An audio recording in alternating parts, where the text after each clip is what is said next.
Nama negara Malaysia dan Cina menjadi dua negara yang menyoroti pembelian 42 jet tempur dan 2 kapal perang TNI. Sebab, TNI tak hanya membeli secara fisik, tetapi transfer teknologi dengan sistem modern dari pembelian 2 kapal tempur dan 42 jet tempur buatan Prancis yang menjadi legenda perang di dunia II. Jet tempur khusus bahkan menjadi kendaraan tempur NATO lantaran kecanggihan sistemnya. Keputusan pembelian alutsista di masa Prabowo Subianto masih menjabat Menhan ini bukan sekadar gagahan, tetapi upaya Prabowo menjaga wibawa kekuatan maritim baik lewat darat dan udara. Maklum, Ambalat hingga kini masih diincar Malaysia, sementara Natuna masuk dalam klaim garis terputus-putus Cina di Laut Cina Selatan.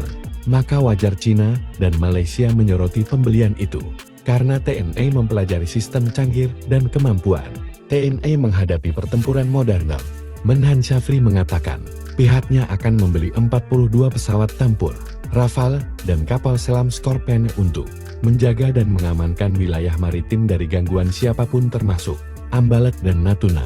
Sementara itu, sebelumnya TNI sudah membeli dan kedatangan 2 kapal jenis Offshore Patrol Vessels atau Patugiator Polyvalent TV Altura PPA yang dinamai KRA Brawijaya 320 dan KRA Prabu Siliwangi 321. Kepala Staf TNI Angkatan Laut KS Ail Laksamana TNI Muhammad Ali saat memberikan kata sambutan di galangan kapal Vincentiri Mugiano, Italia mengatakan nama-nama itu dipilih sebagai simbol dan harapan. Apalagi 2 kapal pabrikan Italia ini memiliki spesifikasi panjang 143 meter, lebar 16,5 meter, draft 5,2 meter, berkecepatan maksimum 32 knot dengan pendorongan combine diesel, elektrik dan gas turbine.